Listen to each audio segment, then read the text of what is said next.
A entrada, a partir de 25% para estrangeiro. A entrada a partir de 25%, é uma entrada baixa, né? Vamos falar Sim. assim.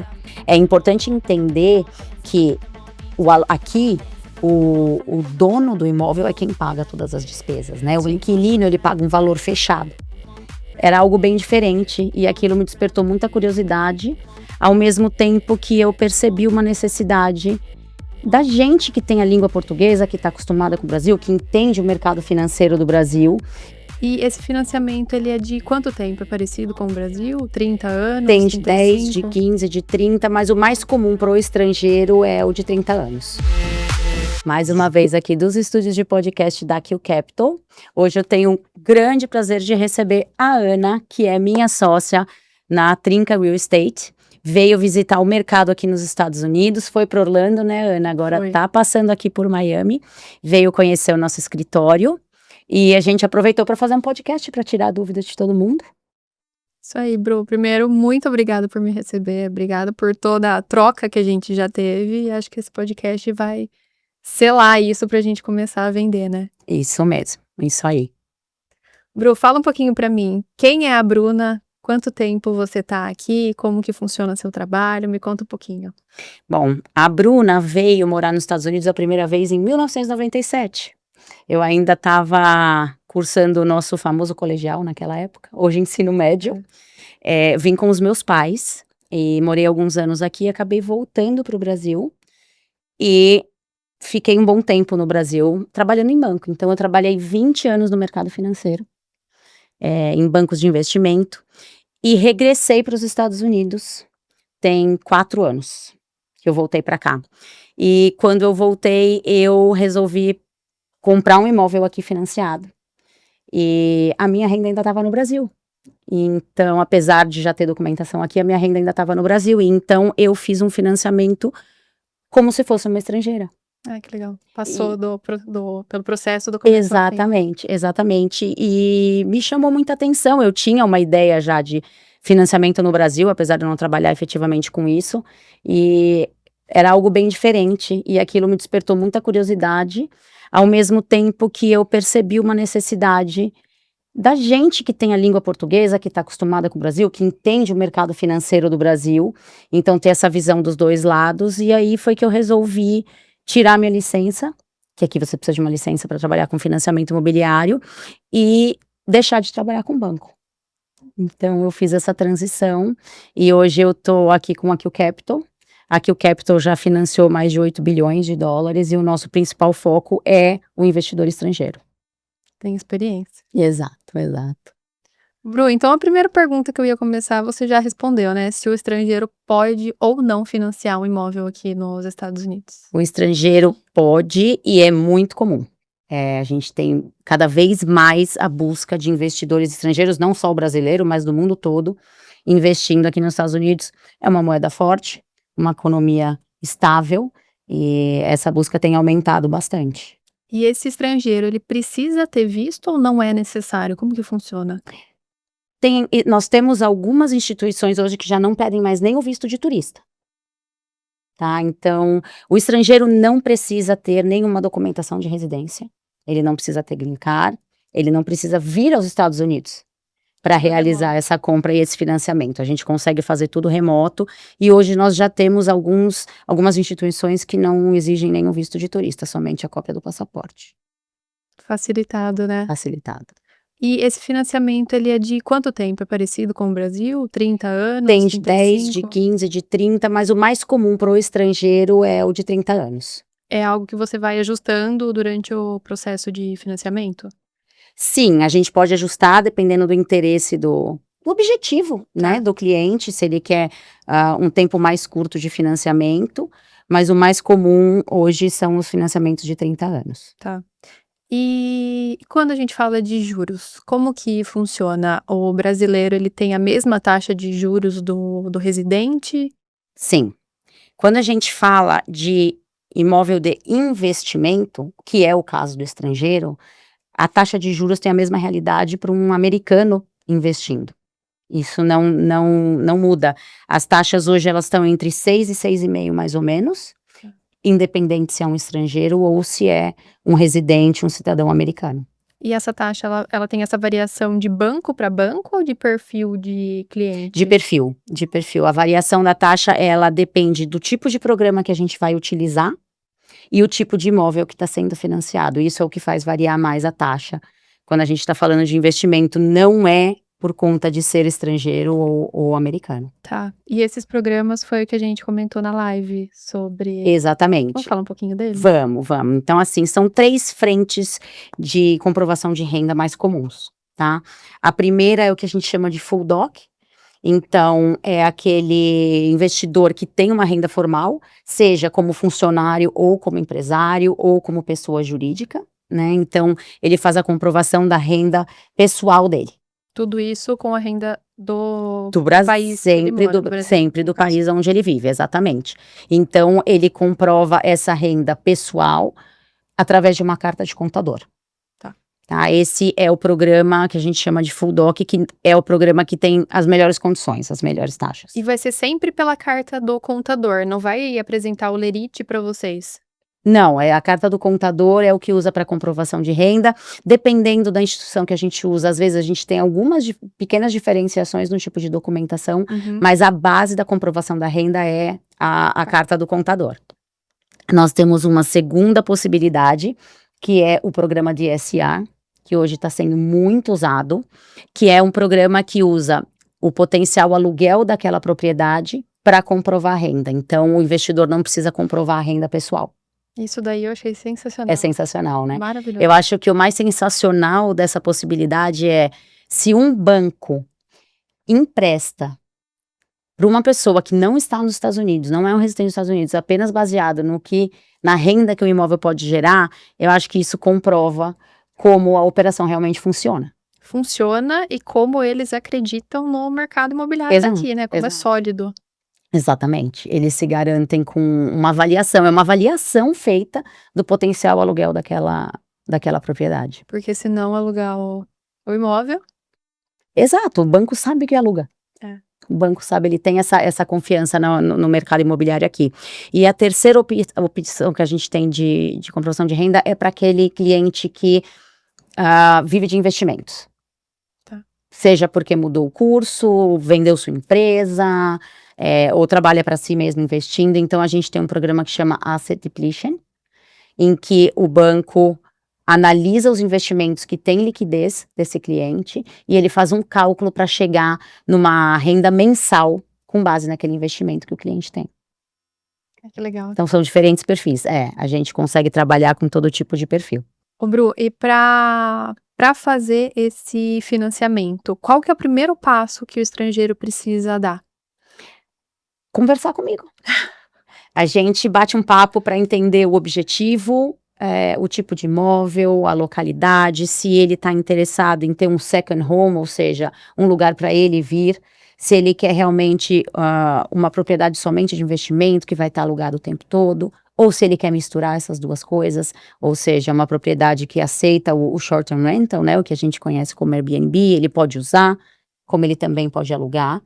E eu vou entender todo o perfil do cliente, de renda, de crédito, para a gente analisar qual é a melhor estratégia para esse cliente.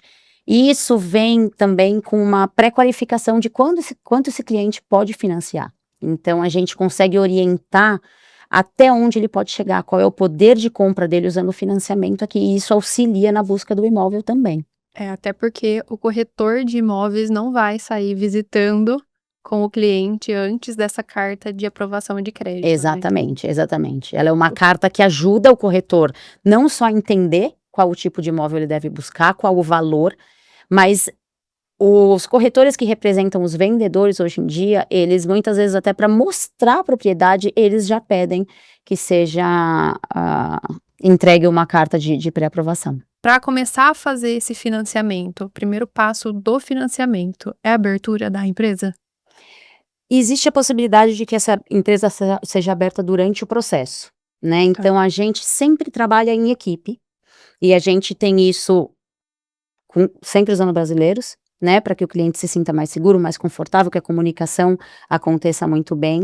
Então, a gente sempre junta o corretor nós do financiamento, um contador que cuida dessa parte da abertura da empresa, tudo que for necessário em relação a uma equipe inteira para cuidar do processo do início ao fim. Tem gente que já abre essa empresa antes, prefere já deixar tudo isso estruturado, né? E a gente pode fazer isso enquanto a gente está pré-qualificando o cliente também. E tem gente que abre durante o processo do financiamento, isso também é possível, porque é simples. É um processo simples essa abertura. Vai andando tudo paralelo. Vai andando tudo em paralelo, exatamente. E o score aqui, ele tem um score? Para estrangeiro? Existe? Não, a gente não precisa de score para estrangeiro. Para residente precisa. Para residente, sim. E é isso que torna o financiamento pro residente mais complicado, que a gente diz mais burocrático, porque não se trata só de um score, não se trata só de um número, né? Ele é um credit report. Então, esse credit report, ele mostra o credit score e ele mostra todo o histórico de crédito da pessoa. Então, o banco tem acesso a todos os compromissos financeiros da pessoa, se a pessoa já atrasou algum pagamento, deixou de pagar alguma coisa, se ela está devendo muito. Então, faz com que o banco exija muito mais comprovações e muito mais documentação quando a gente está falando de um residente ou de um cidadão americano. Curioso, né? É uma coisa que a gente repete muito, é mais simples para o estrangeiro do que pro local fazer um financiamento, mas as pessoas ainda custam acreditar, porque realmente é curioso, né? E que documento que eu preciso te apresentar para eu financiar um imóvel aqui? Para fazer uma pré-qualificação ou para já dar entrada no financiamento? Vamos começar pela pré-qualificação. A pré-qualificação é muito importante a conversa que eu comentei com você para entender o perfil do investidor, o objetivo, o momento dele. Essa conversa é muito importante. E aí a gente se baseia nessa carta do contador, um extrato da conta bancária comprovando que ele tem liquidez dos recursos, tanto para a entrada quanto para os custos da operação. E com isso a gente já consegue fazer uma pré-qualificação para emitir essa carta de pré-aprovação e entender o poder de compra do cliente. Com isso ele busca o imóvel e quando o imóvel é encontrado com o corretor e firmado o contrato de compra e venda, que é a própria proposta, acredito que lá em Orlando a Carol explicou isso para você, a partir do momento que esse contrato já está em andamento, já está validado, a gente já pode dar entrada no financiamento. Tá, e daí, dando entrada no financiamento, tem que apresentar mais algum documento ou só? Aí, quando a gente fala desse primeiro programa, que é a comprovação da renda pessoal da pessoa, a gente vai entregar para o banco 3 meses do extrato da conta bancária onde o valor se encontra, documentação de identificação, então a cópia do passaporte, do visto de turista, um comprovante de residência para mostrar onde essa pessoa reside, qual é o endereço dela, o contrato e a carta do contador. Isso é o que a gente entrega para iniciar esse processo e o banco, claro, faz uma análise dessa documentação e pede qualquer documento complementar que ele entenda ser necessário. Para comprar o imóvel aqui, o financiamento é sempre mais vantajoso do que uma compra à vista? O americano não compra à vista, né? O americano, ele trabalha com a alavancagem, ou seja, ele usa o dinheiro do banco para investir. Se você pode deixar o seu dinheiro investido e pegar um financiamento e dar somente a entrada para receber 100% daquele ativo, por que você vai se descapitalizar, não é? Se o americano que está aqui já faz isso, pensa num estrangeiro, principalmente quando a gente fala de América Latina, que tem um poder de taxa de investimento muito maior do que o custo da taxa do empréstimo aqui. Então a conta é simples, você vai pegar um financiamento aqui numa taxa de 6 a 6,5 por ano, juro simples, não é composto, e você vai deixar o seu valor investido no Brasil, que está com uma taxa Selic de 15. Super vantajoso. É super vantajoso. Além de tendo esse histórico de movimentação aqui dentro, né, que é super importante. Sim, sim. Esse histórico é super importante. Então, você vai construindo um relacionamento, você vai construindo um histórico de investimento, você deixa de ser aquele first time home buyer, aquela pessoa que está comprando pela primeira vez, isso te traz experiência. Então, a gente tem muito investidor que ele inicia com um imóvel, conforme ele vai pagando e aquele imóvel vai se valorizando, ele cria um equity nessa propriedade, e aí a gente pode fazer uma outra operação que se chama refinance cash out, em que o investidor pode sacar valores usando o equity dessa propriedade, e aí ele vai e compra a sua segunda propriedade. Usa para dar entrada. Exatamente, usa para dar entrada. Isso daí eu achei espetacular. É muito bom. E as taxas para fazer esses refinanciamentos caminham nas mesmas casas, tá? Que é a taxa da compra inicial. Ah, é? É. Mesmo se subir. Não, a taxa de mercado, ou seja, a taxa de mercado tá. que a gente tem para aprovação de um financiamento para compra é a mesma taxa que a gente tem para um financiamento ou para refinanciamento, né? Que você pode refinanciar para baixar a sua taxa, se o mercado mudar, então você sempre pode refinanciar para baixar a sua taxa, e você também pode refinanciar para fazer esse cash out quando você tem um equity na propriedade. Legal.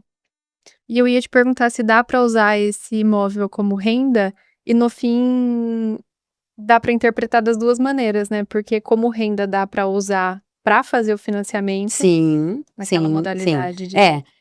E Você também tem como a renda. rentabilidade, É. né, do imóvel mensalmente, quando você aluga esse imóvel. Você tem, claro, a valorização, que também pode virar uma outra fonte de renda, porque você pode fazer esse saque do equity da propriedade, é isso mesmo. Dependendo da entrada que você der no imóvel, o valor de locação você consegue pagar 100% o valor. Exatamente. A gente parcela. sempre costuma dizer que você sabe, porque isso é em qualquer lugar, o real estate, ele é um investimento a longo prazo. Sim. Né? Ele não é uma arbitragem.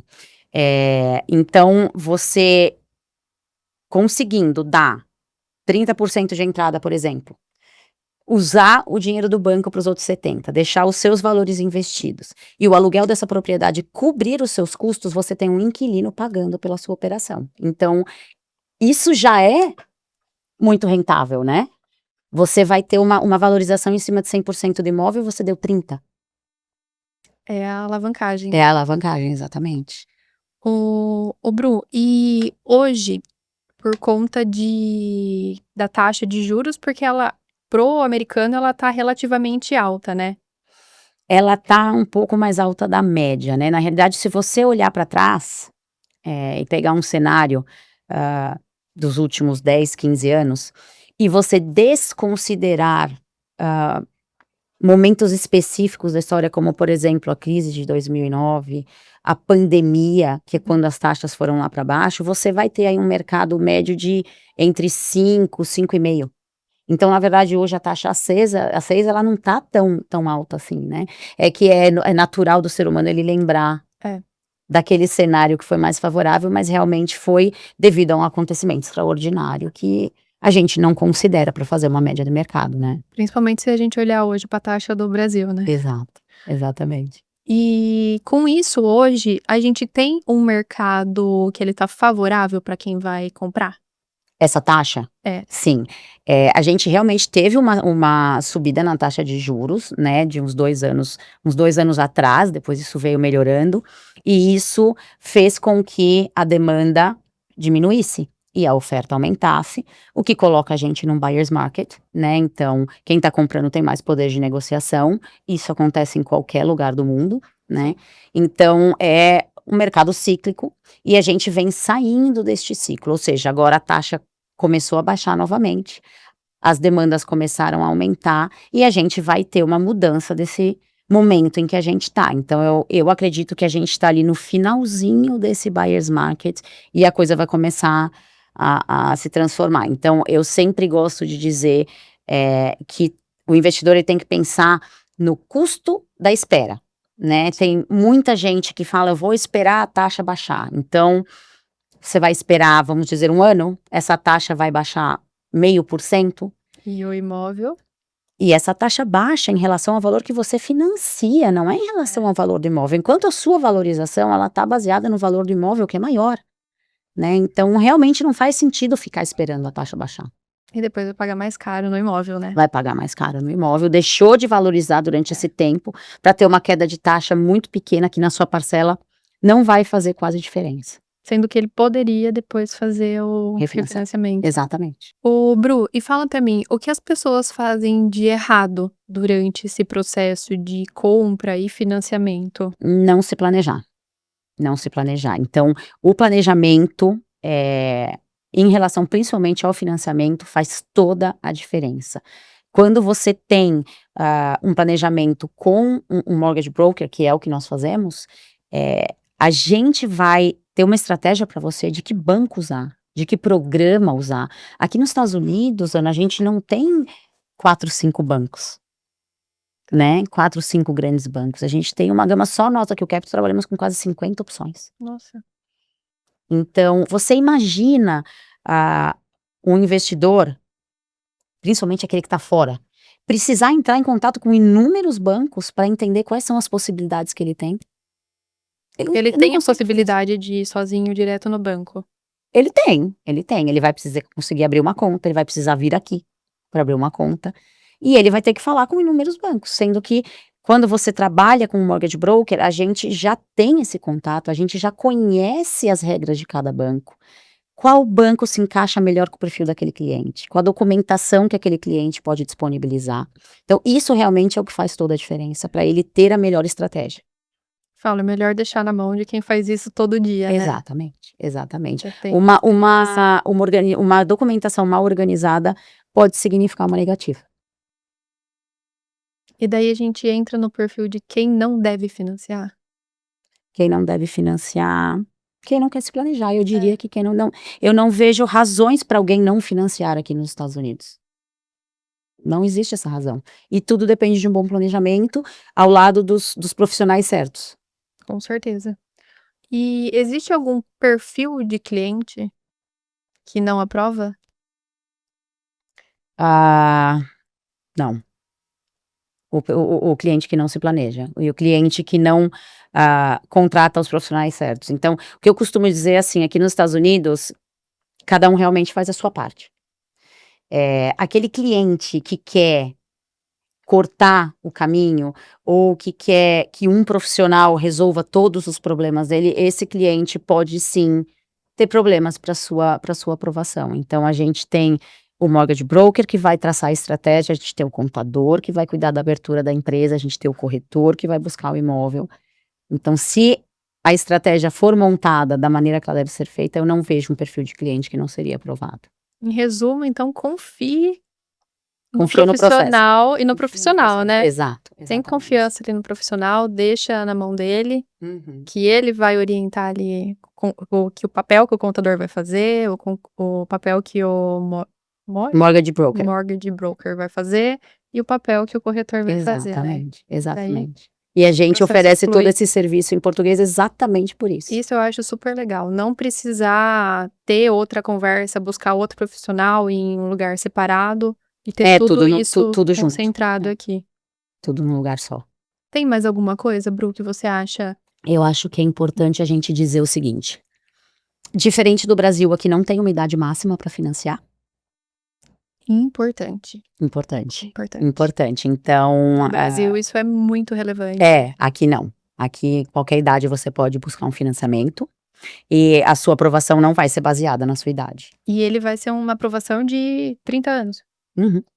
Sim, não existe esse bloqueio aqui. Uma outra coisa que também é diferente do Brasil, quando o investidor compra um imóvel na pré-construção aqui nos Estados Unidos, o preço de contrato se mantém até a entrega das chaves. Isso a Carol falou, eu achei super legal. E aqui tem esse costume que não tem no Brasil, né? De você compra o imóvel na planta, como a construção é feita muito rápido, você só dá a entrada e você vai fazer o financiamento na hora da chave. Exatamente. E o preço não vai mudar. E uma outra coisa que eu acho importante também é a gente consegue fazer financiamento para até 4 pessoas ao mesmo tempo. Para somar renda? Exato. Então, não só somar renda, mas, por exemplo, às vezes alguns amigos querem comprar um imóvel juntos, dividir isso, investir junto, ou pai com o filho, irmãos. Então, a gente consegue colocar até 4 pessoas nesse financiamento. Dentro do financiamento, mas essas pessoas precisam estar dentro da LLC? Sim, se a gente está fazendo financiamento através da LLC, elas devem ser sócias dentro da LLC. Então, abre a empresa no nome dos 4 e faz o financiamento no nome dos 4. Exatamente. E você consegue, pela porcentagem de detenção dos shares da empresa, você consegue mexer em quem tem que comprovar quanto de renda. Porque um sócio pode ter uma porcentagem maior, um sócio pode ter uma porcentagem menor. Assim como a gente tem, por exemplo, pais colocando filhos como sócios da sua LLC, mas com uma porcentagem pequena, porque isso já te deixa com o plano de sucessão pronto. Zero burocracia, né? Zero burocracia. Se acontece alguma coisa com o dono do imóvel, a outra pessoa que está na LLC, Já consequentemente, é proprietário. já vira proprietário do Isso é imóvel. uma baita de uma vantagem, Isso é uma né? baita de uma vantagem. Mais alguma Acho que é isso. informação importante? Acho que é isso. Acho que a gente cobriu tudo. A entrada, a partir de 25% para estrangeiro. A entrada a partir de 25%, é uma entrada baixa, né, vamos falar Sim. assim. Mas é uma entrada hoje que ela não vai garantir a cobertura total do valor de locação e parcela, né? Sim, depende muito do imóvel. É. Depende muito do imóvel. Tem imóveis que estão dentro de comunidades que oferecem muitos serviços, então você vai ter um valor de condomínio mais alto. Tem os imóveis que não estão dentro de condomínio, então você não tem esse valor no mês, então a sua despesa vai ser menor. É importante entender que aqui o dono do imóvel é quem paga todas as despesas, né? O Sim. inquilino, ele paga um valor fechado. Então, para o aluguel cobrir todas as suas despesas, você tem que considerar o seu IPTU, o seu condomínio e o seu seguro. Isso tudo vai estar dentro da sua despesa mensal. Então, dependendo da propriedade que você escolhe, a entrada precisa ser ajustada para que as despesas sejam cobertas. Eu achei curioso porque aqui não existe essa sondagem de, mais ou menos quanto que, até na hora da venda, né, por quanto que vale meu imóvel, por quanto que aluga, eles têm um número muito fiel, né, muito Sim. exato. Sim. Então isso já dá pra gente ter um bom planejamento para entender qual o valor de entrada vai ser razoável Exatamente. ali para que seja feita essa cobertura das parcelas de financiamento, se esse for o desejo do cliente. Exato. O MLS, né, permite que o corretor tenha acesso a todas as propriedades comparativas àquela que ela está buscando para o cliente dela. Então, você consegue enxergar não só o valor do imóvel, mas por quanto aluga, né? Qual é o potencial retorno daquela propriedade. Então, realmente é uma gama de comparativos muito grande que deixa que o corretor consiga chegar num número muito fidedigno. Por isso é bem importante essa comunicação e esse andar juntos, né, do seu papel como corretor de imóveis. Exato, é um Já ir trabalho em conjunto. alinhando Uhum. as expectativas Exato. e valores que vão ser feitos, né? É um trabalho em conjunto que feito com todos os profissionais devidos, ele dá muito certo. Muito legal e muito fácil. Muito Isso fácil. que eu acho que foi a grande virada de chave, assim, pra mim, de entender que o processo é muito fácil. Essa possibilidade do DSR, né, que a gente usa a renda do próprio imóvel, ela é ainda menos burocrática. Muito, muito. Eu achei essa daí, É assim, sensacional. foi É espetacular. Espetacular. É muito boa. Então, quem quiser Quem quiser financiar, entender, fazer uma pré-qualificação para entender aonde está, qual a possibilidade. bater um papo, né? É bater um papo mesmo. Bater um papo primeiro com a Bru, pra saber quais são as possibilidades, os desejos, as demandas. Vamos deixar aqui embaixo o meu Instagram, o seu Instagram. E vamos trazer esse pessoal para investir aqui. Com certeza, gente. Eu já tô começando a Verdade. investir. A Ana não conseguiu sair daqui sem um, né? Não dá, gente. Depois que você conhece, isso aí. conhece os produtos, conhece a facilidade e vê o mercado, né? E nada como você ter a experiência, né? Para poder repassar isso. Isso faz muita diferença. Foi o que eu quis. Falei, antes de divulgar, é por segurança também, né? Claro, claro. E ver se o negócio é realmente bom. Falei, deixa eu ter o Isso aí. Então, vocês já têm uma pessoa que está fazendo isso para atender vocês. É perfeito. Certeza. Isso aí. Maravilha, Ana. Obrigada, viu? Obrigada a você mais uma vez. Enriquecedor estar aqui. Isso aí. Vamos levar tudo isso para o investidor brasileiro poder aproveitar disso aqui. Vamos, porque o mercado aqui é maravilhoso. É isso aí. Obrigada, Aninha. Obrigada a você, Bru.